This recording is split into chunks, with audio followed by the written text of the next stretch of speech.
Presiden Prabowo Subianto kembali mengeluarkan pernyataan yang menggetarkan dunia politik dan ekonomi Indonesia. Di hadapan para menteri, Prabowo menyebut adanya pihak-pihak yang berusaha membuat rakyat miskin selamanya, demi menghisap kekayaan bangsa ini. Siapa yang dimaksud? Dan apa maksud istilah baru yang beliau ciptakan, Serakahnomics? Mari kita kupas tuntas. Rabu, 6 Agustus 2025. Di Istana Kepresidenan, Jakarta Pusat, Prabowo memberikan pengarahan dalam sidang Kabinet Paripurna. Suaranya tegas, wajahnya serius. Beliau mengungkapkan bahwa di dalam perekonomian Indonesia, pemerintah saat ini menghadapi pemain-pemain yang punya agenda tersembunyi. Pemain ini, kata Prabowo, bukan sekadar mencari keuntungan, tapi keuntungan sebesar-besarnya, tanpa peduli kondisi rakyat. Bahkan, jika perlu, rakyat dimiskinkan agar mereka bisa terus menghisap kekayaan negara, seperti menghisap darah. Bila perlu rakyat dimiskinkan terus, mereka bisa menghisap kekayaan kita bagaikan menghisap darah. Ada. Ini namanya realisme. Prabowo menegaskan, pemerintahannya bukan anak kecil yang bisa dibohongi atau dikelabui. Dia dan Wakil Presiden Gibran Rakabuming Raka, menurutnya, tidak akan rela rakyat kecil terus dibebani secara finansial. Saya sebagai presiden, wapres kita, bukan anak kecil. Kita tidak bisa dibohongi, tidak bisa ditipu lagi. Kita ingin baik, memberi kesempatan semua, tapi kita tidak rela rakyat Indonesia dimiskinkan terus. Prabowo. Pernyataan ini bukan yang pertama.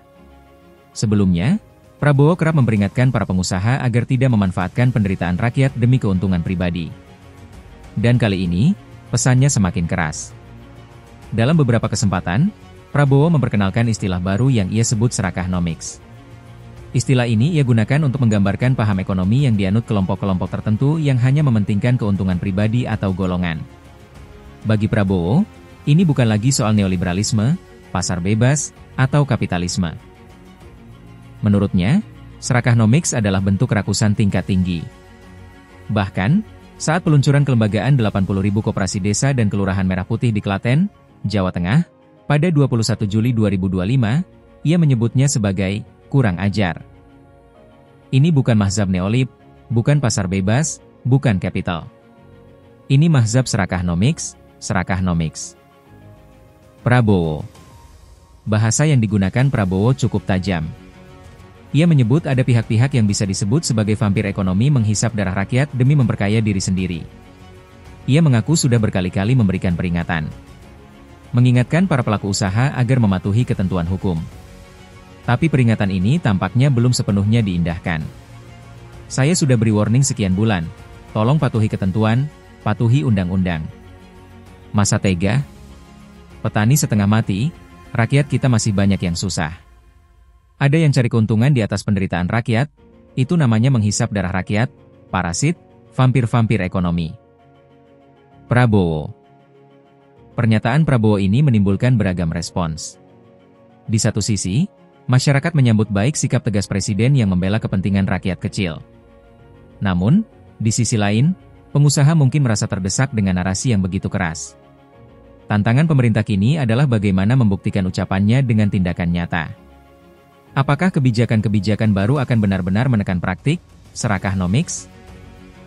Apakah aparat penegak hukum akan bergerak menindak vampir ekonomi? Atau justru pernyataan ini akan berakhir hanya sebagai retorika politik? Prabowo sudah memberi sinyal bahwa masa depan ekonomi Indonesia tidak boleh ditentukan oleh segelintir orang yang rakus. Pertanyaannya sekarang, apakah pemerintahan mampu menyingkirkan penghalang-penghalang ini? Satu hal yang jelas, di bawah kepemimpinan Prabowo, istilah Serakahnomics dan vampir ekonomi akan terus menjadi sorotan. Dan kita, rakyat Indonesia, akan menjadi saksi. Apakah mereka benar-benar bisa diberantas, atau justru semakin kuat di balik layar?